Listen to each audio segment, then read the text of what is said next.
Everyone. Welcome to today's open air conversation hosted by the Harvey B. Gantt Center with artist Billie Zangewa. I want to thank you all for taking time out to join today's conversation.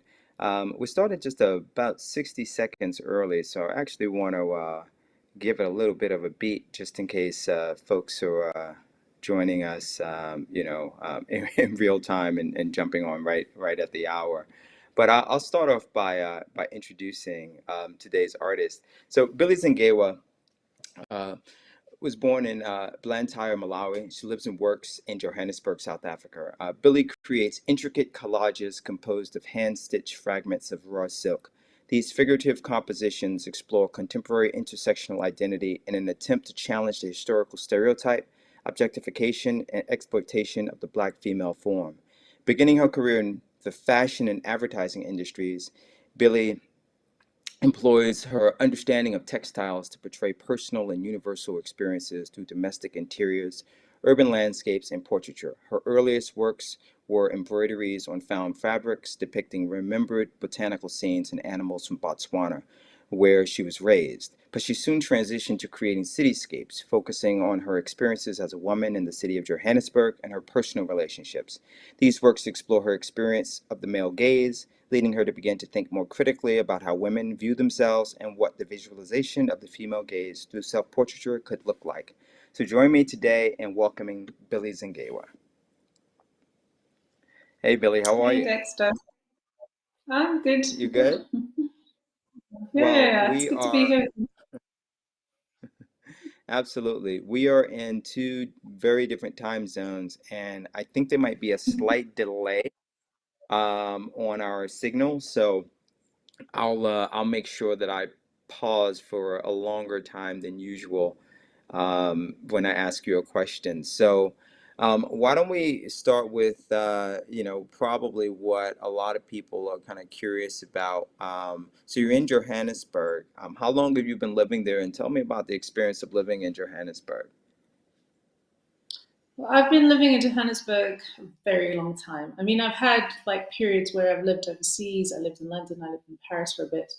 But it's just a really, really fascinating city with a super incredible energy. But it's also one of the most volatile cities in the world. But I mean, I guess you can't choose your home. So, this is where everything really culminated for me, where I was able to really kind of interrogate all of the things that had been kind of brewing throughout my childhood and early adulthood, and Joburg was a perfect place for it. I don't think that I would have been able to really see everything clearly as I have in this magical city, which I pray will heal itself. What time is it there now? It's 1 a.m. or so, 1 or 2 to be precise. So it was really difficult to think about getting up for this. I was quite annoyed today. I told my son to get out of my sight, but he understood that I was very tense, and so we both laughed, and then the tension was broken, and it felt a bit better. But it's always an apprehension, I think, when you have to make sure that you can get up at a certain time and meet, and be at your meeting. This one. No, yeah, absolutely. I mean, I am in Japan, as you know, and just Mhm. before we began, because I'm in a hotel room. I mean, side note, I managed to get roped into going to Tokyo Disneyland, but that's a whole nother, whole nother crazy story. But I appreciate you taking the time to join us today. So, for people who are less familiar with your history as an artist, maybe you can just take a moment and just kind of briefly explain what led you to making the kind of work that you make now. Like most artists, you didn't start off making work that looks exactly like the work you've arrived at. Can you talk to us a little bit about that journey? It can be brief, but just want to kind of give it some context. Well, I always was saying that it was really destiny at play, that I was being led.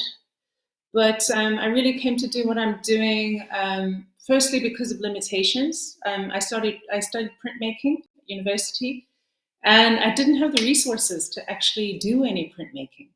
So I had to really think about like what I could do to be easy. And, basically all I had was the patio of my father's house and my bedroom were pretty much the only areas that I could work in. But also I think that, being a girl child and dealing with identity, because I think every one of us is dealing with identity, whether, we are born in a complicated skin tone or sex or, sexual orientation or whatever. I think we're all interrogating and trying to figure out who we are and what we look like in the world. And so basically, just trying to understand what it means to be who I am in the world. And also, like, how do I express myself creatively at the same time really led me to working with textiles, because the whole idea of femininity and affirming the feminine, as well as trying not to mess my dad's house so he wouldn't kick me out before I was ready to leave, were kind of things that were very important. And lack of resources, because I was, I had to figure things out. I didn't have any money. And thank you. And a lot of the work that you make now, you know, depicts the female form, the woman's form, and often your own form. And I wonder if there are sort of curiosity out there about whether these are all intended to be sort of proper self-portraits, or whether you are sort of standing in as a proxy to some extent for other women as you make these works. Yeah, so definitely for me, it is personal and also it's kind of, broader. So I'm speaking to kind of the collective in a way and just using my body to represent a narrative that's very relatable, and that represents a large group of people. But I think what's also really important for me is the fact that, historically, the female black body has never belonged to a woman. There's a lot of objectification, and it still happens today. And, when I realized that it was possible for me to reclaim what was mine, to take my story and to empower myself with it and possibly empower other people, but also to bring attention to that sector of our society, to say, actually, what, a black woman is not just an object. We have feelings, we exist, we have daily struggles, we have, yeah, feelings. That was really, really important to me. And I think, that was one of the things that I had to interrogate as I was navigating the world, because I saw that not all women first treated the same. So women of different skin tones are treated differently. And also depending on the history of your country, South Africa is, there's a lot of violence against women in the country that I live in. So every day has to be about protecting myself. So, it's very, very complex. So I think that's why, a lot of people say, oh, I don't want to keep dealing with identity. It's so tired. I don't think it's tired at all, because we haven't resolved any of the issues. They still exist. I'm still objectified all the time, no matter how intelligent I, like, whatever, like, no matter how I intellectualize the situation, or no matter how often I depict myself in my work in an empowered position, in a place of ease. There's still those challenges that I have to deal with on a daily basis. Yeah, you make a really good point about whether or not this tendency, or you could call it a trend in the art world, certainly in the past decade, where many artists of color have been introducing works that are about identity, about the self, about race, about gender, about all of these really important issues. And to some extent, because of the way the market operates, the art market is less concerned with these subjects than it is concerned with actually the money involved in the buying and selling of objects. And so it would be easy for someone to sort of conflate, or confuse rather, the sort of like a market trend away from something, to confuse that with that thing being less important. So that was kind of like a long-winded way of me sort of repeating what you said, and saying that it doesn't really matter what the art market wants or doesn't want. If artists need to continue to explore these subjects because they're important and they haven't been resolved and they haven't been fully unpacked, then I think it's important that artists continue to do that and not necessarily, make their decisions based upon the whims of the market or the financial whims of the market. And we see a lot of that. I mean, I've often talked to people about whether or not um, the um, uh, the popularity, and I hate that word, but the popularity of quote unquote black art of the past decade, if that popularity is going to continue to grow or is it going to wane, and all of these different, like opinions that people have about it. But ultimately, it doesn't matter because black artists are going to make art, right? And they're going to make the art that they need to make, and it doesn't really matter what the market wants or doesn't want. These are subjects that need to be explored, right? And we can see just looking at recent politics, just in America, and I don't really want to. I'm not going to get into American politics, not today. um, but we can see even with American politics, as much as we might think that things have been, that progress has been made, it's very easy for things to take a huge step backwards, like a huge step backwards, almost overnight. So I think that the work you're making is actually more urgent than ever, right? And that it's kind of ironic, right? You've been making this work for quite some time, and it was urgent then, but it's actually, I think, become more urgent, and more important, for women and for men, really, if anyone, to sort of think about the objectification that you mentioned, right? Because I think that's like oppression. Objectification is oppression. Yeah, exactly. It's dehumanizing because you're basically an object. So I think for me that's the most important thing is, it's wonderful that, Black lives have come to the fore, and now humanity is having to look at that and say, why were we doing this to these people, and how can we fix it? Some people are thinking that. But at the end of the day, it still doesn't stop certain trends. I mean, there is still certain types of privileged, the politics of skin tones still exist, you know, and there is still a kind of, exoticization, that happens because there is that lack of understanding and there's that lack of humanity. So I think if you feel you want to move away from this and do something that's not political, I feel that's your privilege as as a creative. But for me, I don't think that the conversation's over yet. I feel like in a way it's just beginning, because like you were saying about how you know black artists from all over the world have become quite popular in the market, and then there's a part of me that says, is it still just black objectification but in a different form? Where do we go from here? Where are we going? And these things cannot be answered until the answers are revealed, right? So it's a very, very interesting conversation, and I think that it's a very kind of precarious moment that we're in because we don't really know what the outcome is going to be.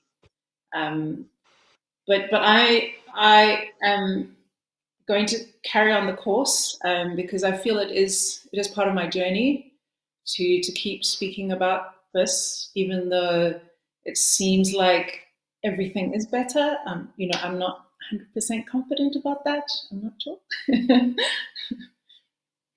Well, let's take a breath and let's move on to this more upbeat. Oh no, no, this is wonderful because I feel like you're born in life and then you have a challenge. It doesn't mean you don't enjoy your life. I mean, I enjoy my life very much, but I also feel that we can do better, like as a people. And when Right. I say as a people, I mean people of different skin tones from all over the world in different places with different views. I just feel like we've strayed from home, and it's just saying, okay, well, how do we get back home? But we can still enjoy our lives on the way to finding ourselves. I don't think that we need to be depressed and sit in the corner and give up, or feel like the world is a terrible place. I think that we've been given a challenge. No, absolutely. I think you're absolutely right. And despite all of the challenges of the past couple of years, you and many other artists that I know, and people in general, but many other artists that I know have blossomed into the next, fantastic phase of their career, despite all the challenges, despite the pandemic, despite all of the political upheaval and all of the other, things that are going on that are, in my opinion, huge distractions for people who want to do good, positive work and actually, bring not just beauty, but bring intelligence and complexity to the world in a good way, right? So, you have had a few shows over the past couple of years with Lehman Maupin Gallery. I wanted to just kind of touch on those because it's been a quite a busy past couple of years for you. I mean, you and I have collaborated on other talks. We had the opening of Threadful Web Begun at MOAD back in October of last year. Your exhibition opened at the Harvey B. Gantt Center June of this year, and that show is on view until September 11th. You've had, if I'm not mistaken, three gallery exhibitions with Lehman Maupin. There was Wings of Change, that was in October of 2020. That was in New York City. And then you had a follow-on exhibition in London that was in November of last year, and then I think simultaneously in Seoul, Korea. So, I mean, what's this been like for you? I mean, that's 2 years. That's two museum exhibitions, three gallery exhibitions, if I'm correct. Maybe I'm missing something, but what's this past couple of years been like for you? When I was going through it, I was quite numb actually. I think it was kind of my reaction to the pandemic. And I think it's specifically because I have a child to support. So when I was presented with options, I was like, I have to say yes because I have no idea what's going to happen in the new world, that's about to emerge, and so those are the practical reasons. But I also feel that it was also in a way like a way to protect myself because if I had all this time to think about what was happening in the world, I'm not sure I would have made it through. But actually, what happened was just as I was finishing off my work for the Soul Show, which was the last show that I did, I kind of had a bit of a meltdown, breakdown. I was sitting right here at this table working at 2 a.m. and I was like, oh my God, what would happen if I just go to bed right now and just don't bother with it? So then I realized that I'd stretched myself just a little bit too thin. But I also feel that it was a form of protection. I mean, some people might not agree. Some people will say, well, I didn't feel very creative at the time and I didn't feel like I should. But for me, it felt like I had to just keep creating. So, as things have gotten a bit easier, I've actually been doing much less. But at the same time, I've also been asking myself questions like, you know, is this thing important to me and what's going to be important to me for the next 10, 15, 20 years? So it's been a period of introspection and self-reflection. And so actually maybe the last 2 years were exactly what they were supposed to be. And, I also love the idea of the rose growing out of the thorns. So it wasn't a very productive time, but for some reason it was my time. And I remember I said that in 2020 at the beginning. I said, this is my time. But everything just unraveled. And I think a part of me just was like, it's still my time. It's not going to change. This is still my time for whatever reason. And I stayed the course. And now it's time for me to reflect. So that's what I'm doing. Thank you. I recall our conversations in early 2020, when all of this, I could say craziness, but then it would be a matter of what craziness am I referring to? When the pandemic was, beginning, and the amount of uncertainty that was surrounding so many things that you were planning, that I was planning, the things we were collaborating Mhm. on. Um, but I always got the sense that you and I both realized that regardless of what happens, there was a need to just stay focused on goals, right, and stay focused on beautiful collaborations, because ultimately, if we would come out the other side of this thing, we needed to know that we were doing the work that we wanted to be doing. And you mentioned your son, and you mentioned your kitchen where you are now, and it's interesting to me because, and correct me if I'm wrong, but you were working from home before the rest of the world was sort of working from home like that. That it didn't seem like the need to work from home and not go to say a studio or an office was really affected you. You were just more affected by the lack of services and other things that other people that you couldn't get access to. But for other artists out there that are joining us today and sort of thinking about what it means to make work in their own space, I mean, how do you balance that? You how do you not just go to bed? Well, I was about to go to bed and then I thought about my son. And then I was like, school fees, food, And then I also thought to myself, well, maybe after this I need to reflect, but I can't let myself down. I was just like, I have never dreamt of doing a show in Seoul. I never even dreamt of it. Like, it wasn't even like something I was thinking about. And I was Right. presented with this opportunity and I was struggling to finish the task to make it happen. And I just thought, Billy, you've been through more challenging times than this. Like, dig deep. And then after this, you can really like take time for yourself and think about how you would like things to happen in the future. So it was, it was a lot of things for me, and I suppose it was also about showing my son that when something is really hard, that's the time to not give up. That's actually the time to conjure, your ancestors, whoever you can conjure, to just give you that strength to just get to the finish line. I think that's it's a very important quality to have, because a lot of people just give up, just because for different reasons people just give up, and I think that having that capacity to go through the difficult part of things to the other side, I think is very rewarding. No, I couldn't agree with you more. And I also think that it's inspirational for people who are actually trying to figure out how they can have a full life and also be an artist, which is, I think, is sort of a funny thing to even say, because in many ways being an artist makes your life more full to begin with. But I think what I'm really getting at is this idea that some people feel though as though if they have children, um, then that's going to immediately stand in their way of having a career as an artist. Yeah, and that's sort of like part of the propaganda that is put forth by the art world in itself in some ways.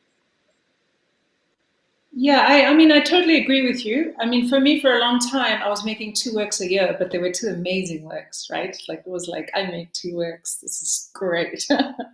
Because I did want to be there for my son. I did want to give him that sense of security, because I think it's very important at, a certain period in a child's life that they have that.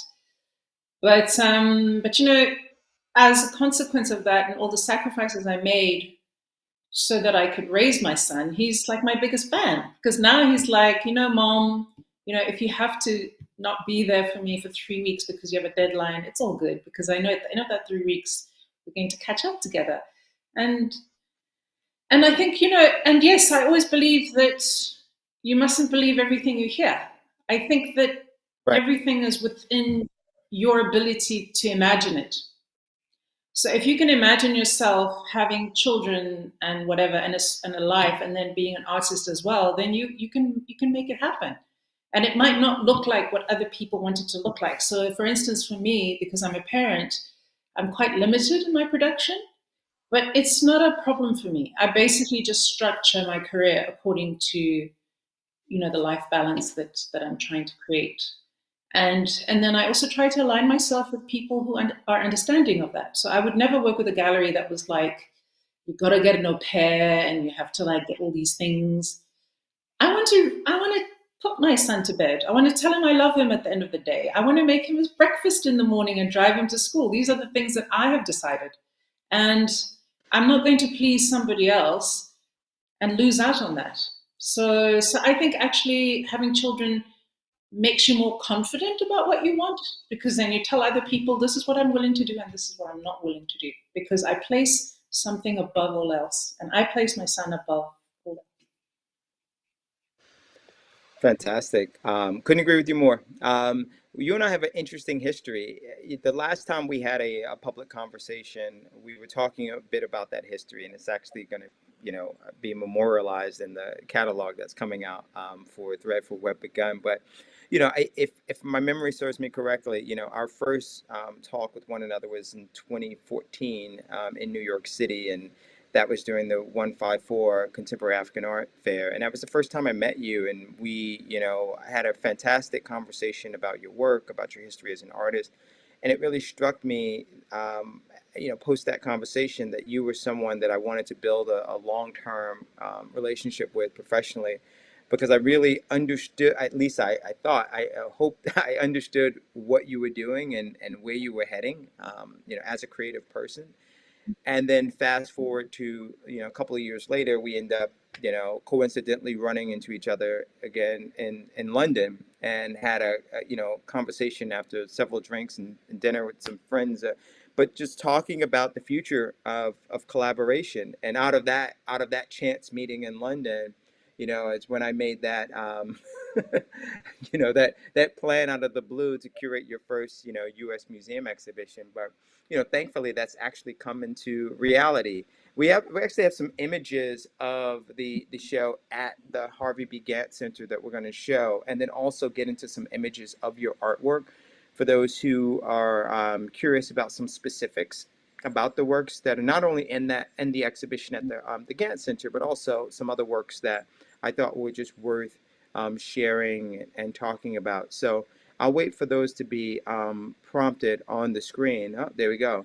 But before we get started, I mean, I just kind of love to hear from you. I mean, what does it feel like to have your work now being seen in the U.S. in these different kinds of contexts? It's actually pretty amazing. I mean, we were doing the sound check the other day, and I was like, "What is that? My work? Is that my work in the install?"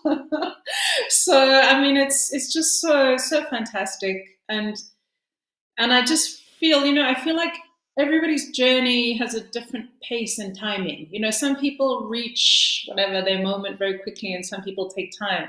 And I'm definitely one of those people who takes time. But this is just such an amazing moment for me. It's really affirming. It's like saying, the long journey has been worth it, and that it was leading to something.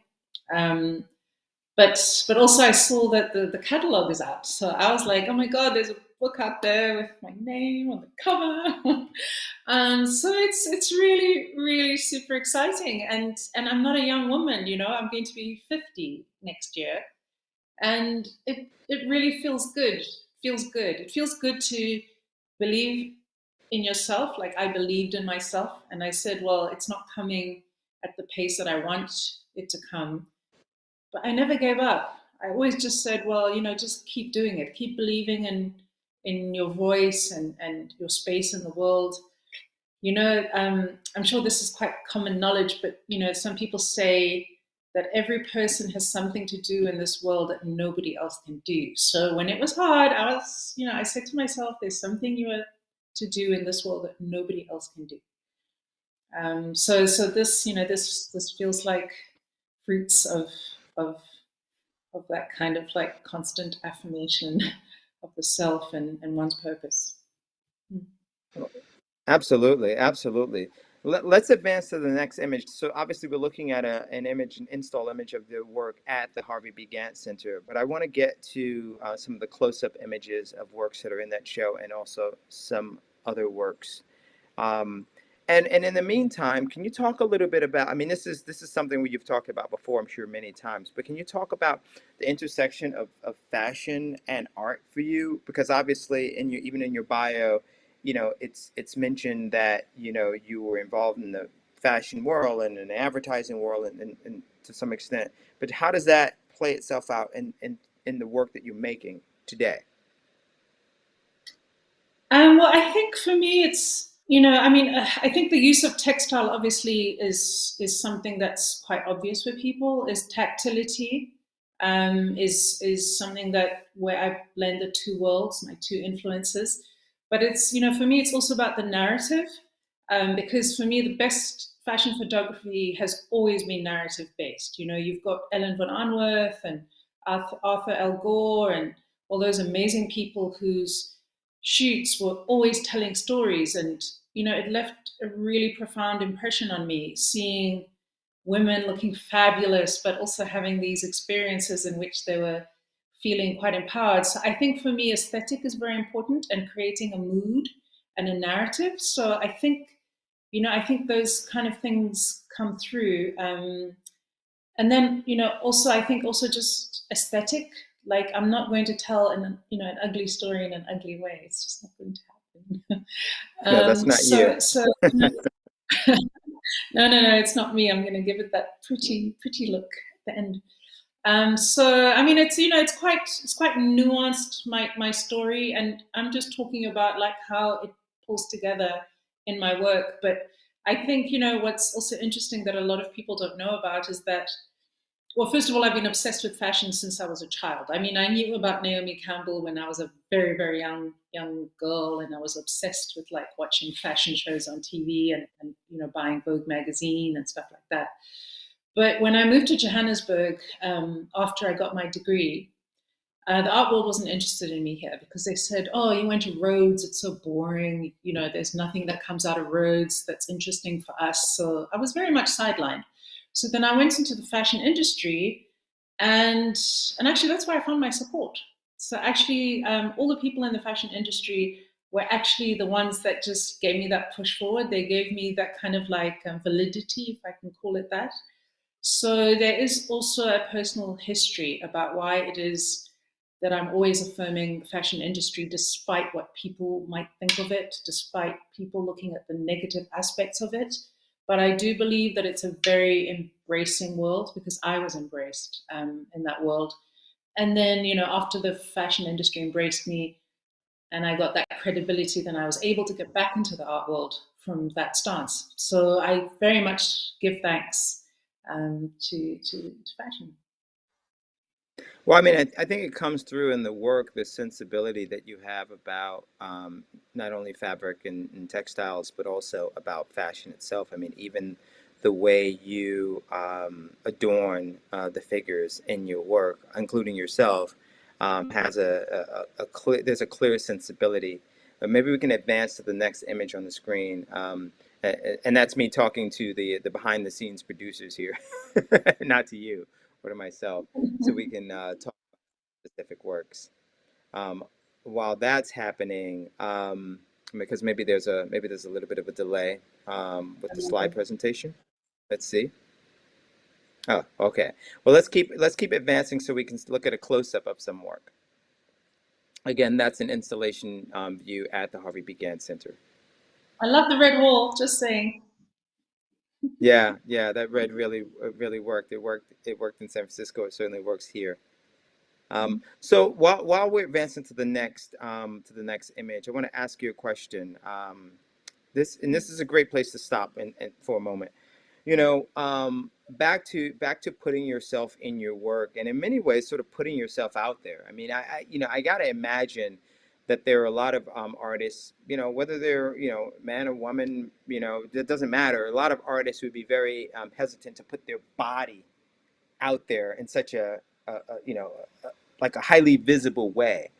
Was that something that that clicked and you said, like this is what I want to do? Like I know it, I'm going to do it. Or was there a moment where you thought to yourself, I'm not sure? I think both of those, because I think I had to do this work because I needed to speak about the vulnerability that I was expressing. The fact that I was letting down all of my previous guards. And, nudity in a way represents vulnerability. But of course, I didn't show everything. As you can see, I put the sash around me. But in a way, that's because I believe in mystery. I believe that there needs to be a little bit of mystery in nudity, if that makes sense. I don't know if that makes sense to anyone who's No, I looking. understand. That makes sense.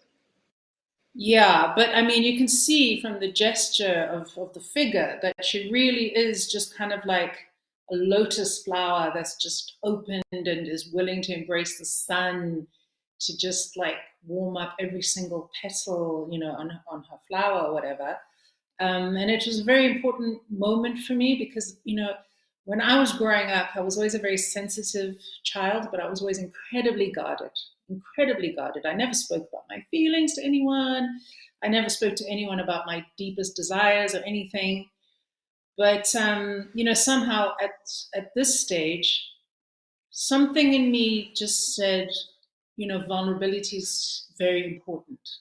And so I embraced that. I mean, obviously, I'd been through a lot leading up to this. I'd taken a certain path that I was uncertain about, and I made very difficult decisions that would make my future uncertain. But for some reason, it did lead to a kind of transformation, or the opening of my flower or whatever. And so this work kind of represents that moment, and also just kind of realizing that I have personal power. So this figure is like, it's quite dominant, in the work, and she's quite aggressive, but she's really just kind of expressing my first understanding of personal power. And I think that's why I had to make it this way, that that she had to be a substantial figure in the piece, and that she had to be naked, and that her gestures had to be open, that all of that was indicative, I suppose, of the next phase of my life. So it was kind of represents a kind of, transformation, initiation, whatever anybody would like to interpret that as. Thanks for sharing that. Let's advance to the next image. I have more questions. So as I was mentioning a moment ago regarding fashion sensibility and sort of how that manifests itself in your work. I mean, the yourself and others that appear in your work, they're not just wearing just anything. These are things that seem to be quite thought out and planned. And I don't know I'm if wearing these are Dries van Noten. The dress is Dries van Noten. The shoes are Dries van Noten. But it felt right for this piece. So this piece is called "The Future Waits for No One," and it speaks to like a psychological moment in one's life when you just don't really care anymore about like convention and what society expects from you and the pressures and all of that. And so, in the middle of nowhere, in your most impractical shoes and outfit, you get out your car and you decide, I am getting off this train. And, what was interesting for me about making this piece is, it's like the idea of the collective, conscious or unconscious, or whatever you want to call it. And as I was making this piece, I actually saw the film by, I think it was Sofia Coppola, about the Hollywood actor with his kids, and he travels to Italy. I don't remember what it's called. And then at one point he's back in LA, and then he's driving in the desert. And then one day he just gets out of his car and he walks away. And I thought, this is so interesting, because it's not something that I thought about a lot. That moment in your life when you just right. say, I'm just getting out and I'm just going to walk and see what happens. So when I see this piece, I do think a lot about that film. I don't know if anybody's ever seen it. It's quite an old film, but it was a very, very poignant moment in the film, and I think it was very close to the end. And so I relate. For me, that is that moment as well. Um, yeah, except I've got a great outfit on. Well, I seem to be frozen for a moment on the screen. I don't know if you see me moving and you can hear me loud and clear, but I hear you loud and clear. So we're going to keep moving forward. Just want to make sure you're good. Okay, great. So let's advance to the next image. So this is one of, I don't usually choose favorites, but I have to say this is actually one of my favorite works of yours of all time. Not quite sure why. I have my belief that it kind of, there's a certain magic to this sort of night and day, simultaneous night and day. It's very dreamlike. I saw this work in person in Washington, D.C. a few years ago. It's part of which institution's collection? It's escaping me. You may remember, but nevertheless, because we were in D.C. at the same time. Um, Yes, yeah. but regardless, this is Constant Gardener. Can you tell us a little bit about what inspired this work? Well, this work was inspired by my son and my ancestors. So basically, I am standing in my garden, and I've grown some spinach that I want to feed my son with, because I believe that in the modern age, we're all thinking about like what is really organic, and what's organic is only what you grow in your garden. I think that's that's something we'll have to accept, but that there's different levels of organic out there in the market. So just to kind of like try and give my son a head start with his immunity and his diet, I cultivated a garden, which is something that my father, who was Malawian, also did. So when I was growing up, the front yard was always ornamental. So my mom would like grow all her beautiful flowers and all of that, and the grass was beautiful. But the backyard was where my dad would grow like all the vegetables and fruits and stuff. So that's kind of speaking to the idea of tradition. But also for me, it also speaks about the magic of a person's genetic history. So what is not evident here is the fact that sometimes in the middle of the night I would get this impulse to go into the garden and plant seeds. And every time I followed that impulse, everything I grew would grow so beautifully. And my conclusion about that was the fact that the kind of seasonal patterns of my ancestors had, they retained in my genetic material, and that I was really just acting out my ancestors, what they were doing. So, I think subsequent to that, there's been a lot of talk about generational trauma and about reenacting genetic history and emotions and carrying like the trauma of the past and stuff like that. So I think when you look at it in that context, it makes complete sense. So I think that's why this work is so magical. You don't know if it's night or day, because often it would be like on a full moon or something where I would get the impulse to then go out into the garden and plant some seeds. Yeah, it's interesting to me that the conversation around the research rather around generational trauma has finally come to a place where it's being sort of acknowledged and accepted. I'm sure certainly not by everyone, but as being something that's very very real. Yeah, it's just interesting to hear you talk about that as well. I mean, maybe at a later date we can get into the more about that and the complexities of that. Um, let's advance to the next image. I'm just realizing how quickly time is going by here. Um, so yeah, share what you like regarding this particular work. Now it's not in the show, but I thought it was important to show some images of works that were both in the show and not in the show. So again, I'll let you share what you like. So this work is called Afternoon Delight, and it's basically me doing what I delight in, which is to just like have this connection with the sun and have it, just warm up my body. It's a very sensual, pleasurable experience.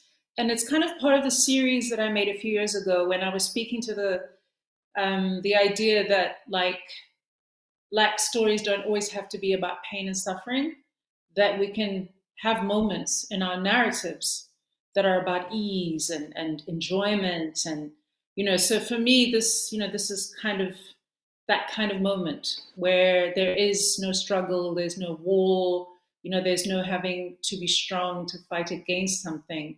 Um, it just felt really important to me because I felt, and maybe it's because I had a child, but I felt that if we only give our Black children stories of pain and suffering, what are they expecting from life? So I said, you know what, I'm going to contribute something different.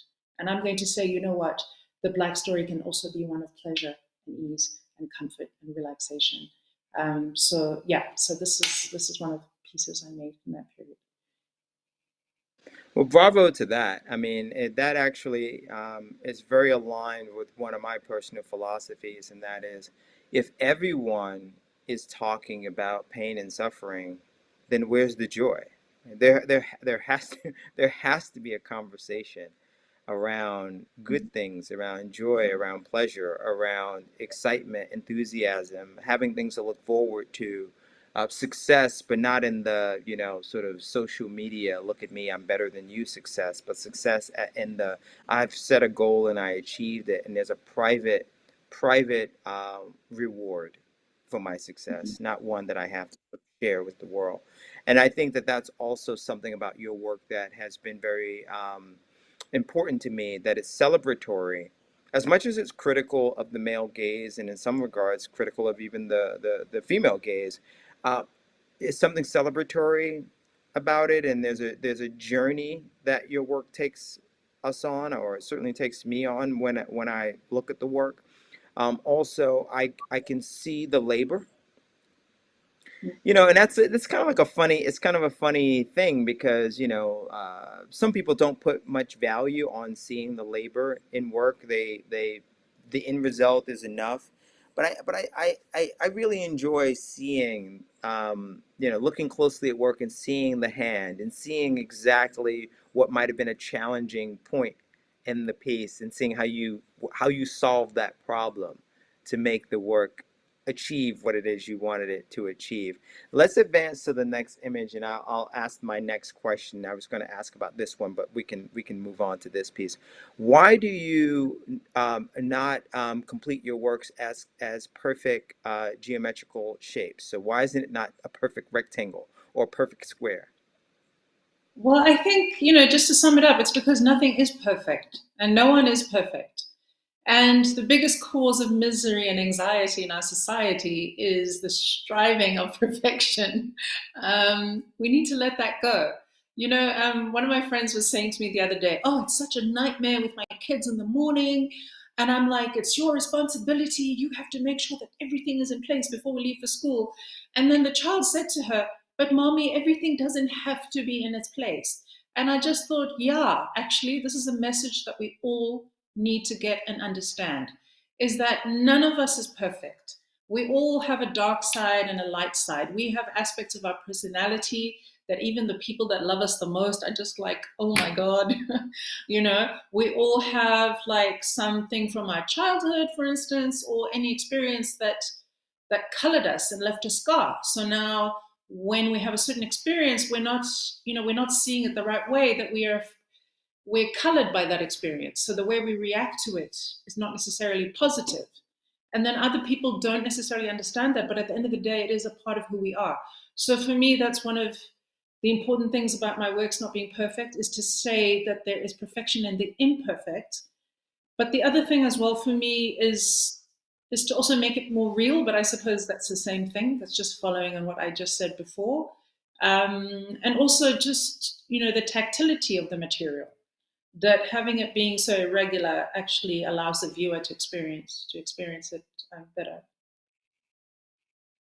Yeah, I definitely can see that, and I believe that if the works were done in these perfect geometric shapes, it would actually affect the emotion and affect how the work is communicating, because it's not attempting to be a completely traditional resolved interpretation of a painting but done with silk, right? It's meant to be something else. It is an object in and of itself, And sculptural I also to love some the extent. idea. Sorry, yes, sorry to interrupt, Dexter, but I also love the idea of entropy. The fact that Mm. everything tends to its simplest form. And so, my work speaks to that we can speak about like permanence, but actually my work speaks to impermanence as well. And that it's an aspect of humanity that we need to embrace, because we're born and then we die. It's part of the contract. But we always come from the earth and we go back to the earth. So there's actually nothing wrong with it. That it's something that we should accept. Absolutely. I think we have two or three more images, but in the interest of time, I want to just advance to the next and keeping my eye on the clock here. And so there's an interesting backstory to this work, and I'd love to talk to you a little bit about it because it's very different than most of your works. Not simply because it has multiple figures in it, like more than two. I mean, but that's quite unusual as well. But Yeah. this is depicting, a moment that's more family oriented, not just you and your son, but sort of like a extended family. And if you could share a bit about it, I would love that. Well, speaking about the contract of being born and then going back to the earth, my dad actually just passed away, and my son and I made a trip to my dad's funeral. So, of course, my mom is Sutu, and it was all happening in South Africa. So, in Sutu culture, the women sit together and they mourn. And the men come and visit, and you serve them tea and stuff like that. And this goes on for a few days. This piece is called Mood Indigo, and it really is just about that kind of ritual of mourning of somebody who's passed. And as you can, so the figure to see, now I'm pointing the wrong way. So the little guy in the back there is my son, and then I'm the one holding the glasses and the tray. And unlike in other works where we're in the same piece, we're quite far from each other because he's just trying to understand what's going on. Like, what is this role that I'm playing in this ritual? But he's also next to the other male in the story, which is something that I actually never thought about before. But now when I think about it, it kind of makes sense because the men are not really a part of the mourning. So there's this thing that's called, you sit on the mattress. Is that what that's what they call it. So basically the women sit in a room and they drink tea and then they cry for a few days. This was the moment after my dad passed. And I think you had mentioned something regarding the person who's holding their hand in their head.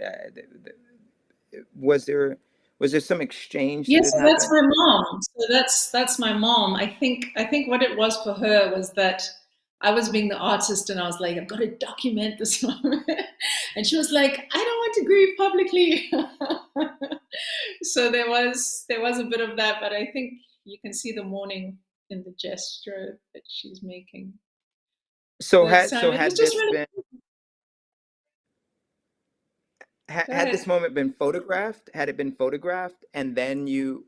So how did you? So let's get into a little bit of like So the it's technical. I took a few photographs actually. So you can't see it in the final piece, but I do often collage in the drawing. So Okay. there were a few days. It was going on for about a week, and this is what I put together as a story of that that mourning process before the funeral happens. Because then after the funeral happens, there's no more mourning. Then you kind of have celebrated the person who's passed, and then you move on.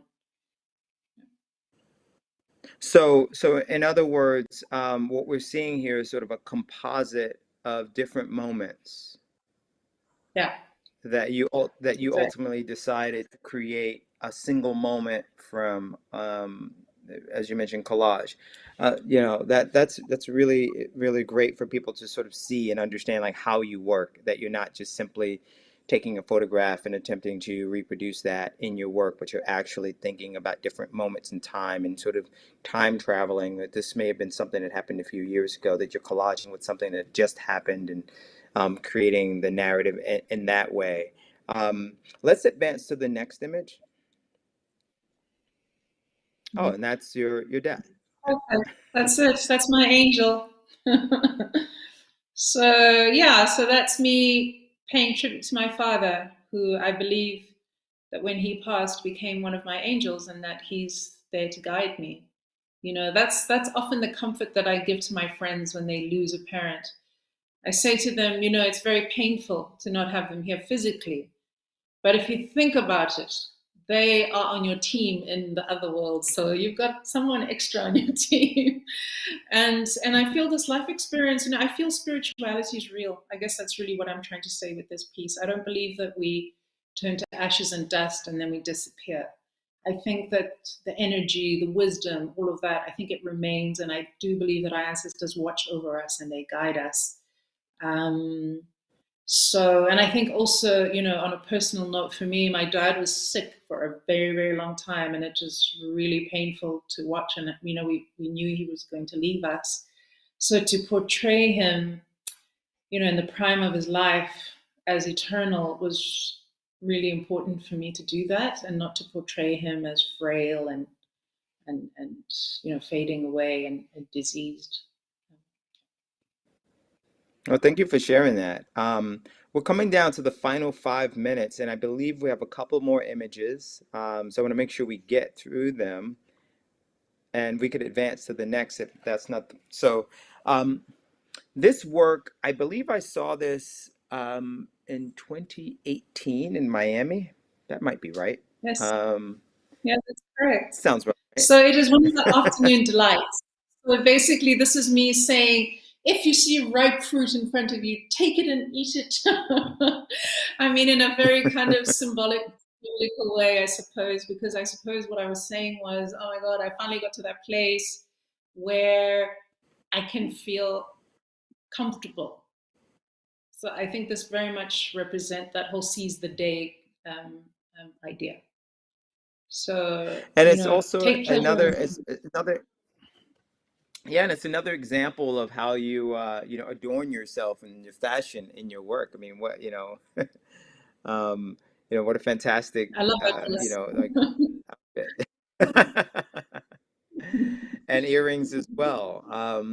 Any significance to the shape, or was this simply just how you landed when you were finishing the work? Is there any reason for this particular shape?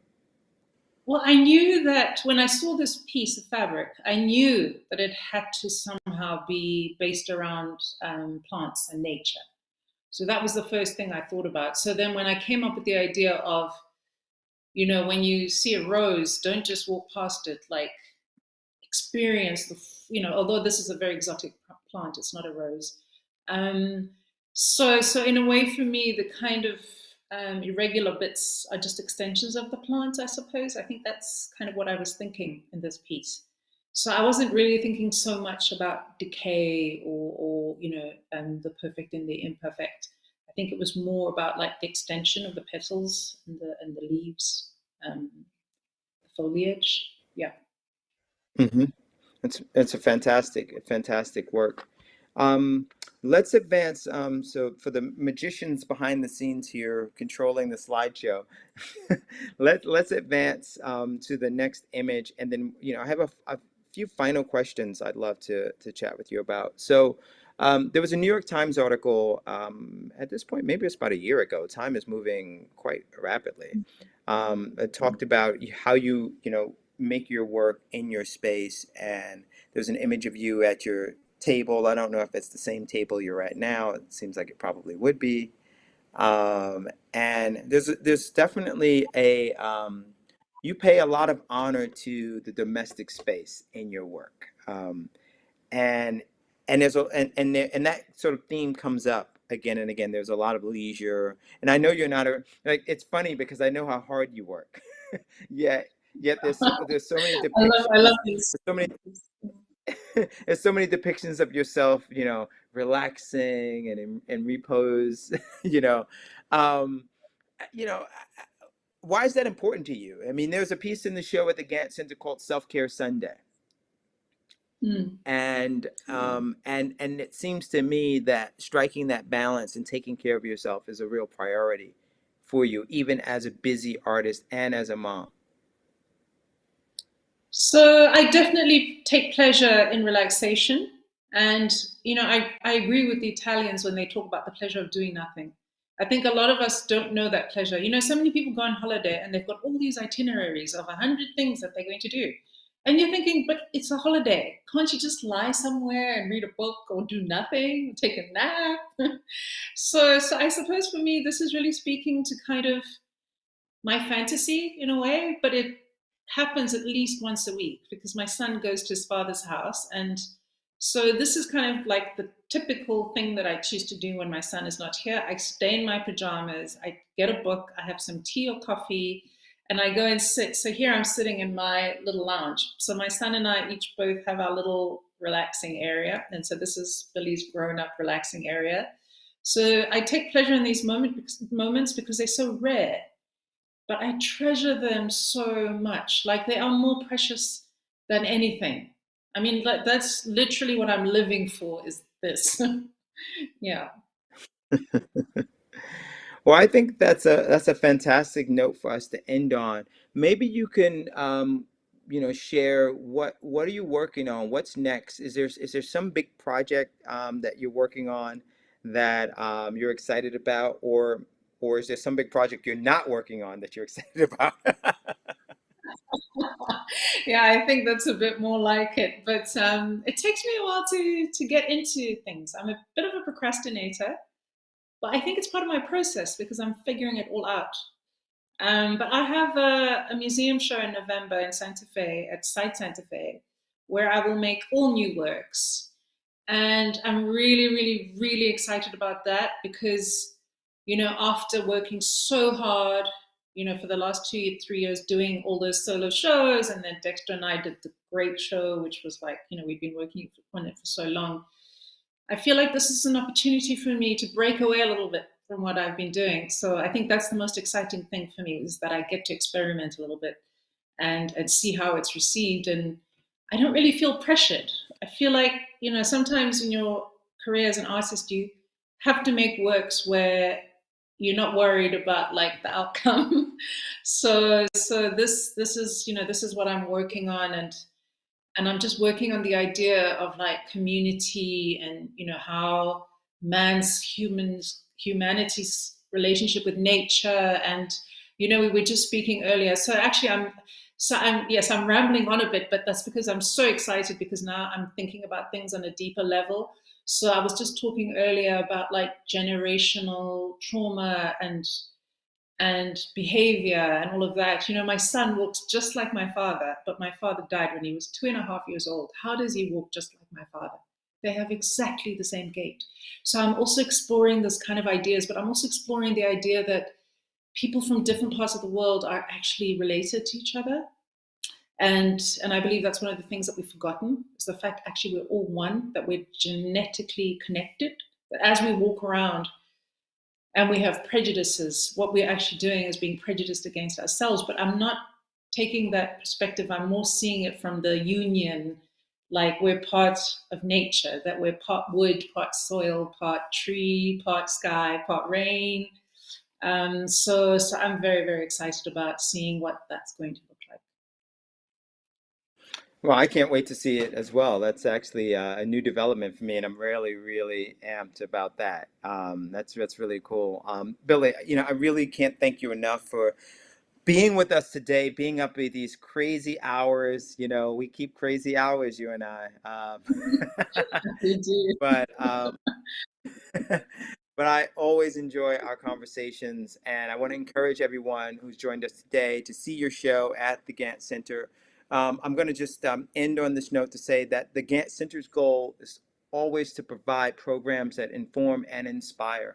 The support of viewers like you allows the Gantt Center to expand its reach and further develop programs like this open air conversation that we're having today with Billie Zangewa. To learn more about the ways you can support the Gantt Center, you should visit their website at ganttcenter.org/donate. Also, be sure to subscribe. You can do that on YouTube if that's where you're watching this. You can just hit the subscribe button and you'll be updated on all future virtual programs. And lastly, over the next few months, we have a fantastic lineup of open air artists, including Leonardo Benzant, Alterance Gumby, Philip Thomas, Yashua Klaus, and Jackie Malad. So follow the Gantt Center on social media and you'll stay up to date on all of the future programming. Again, thank you, Billy, for joining us. Thank you, everyone at the Gantt Center, for putting together today's talk. And I wish everyone a safe and wonderful evening. Good night.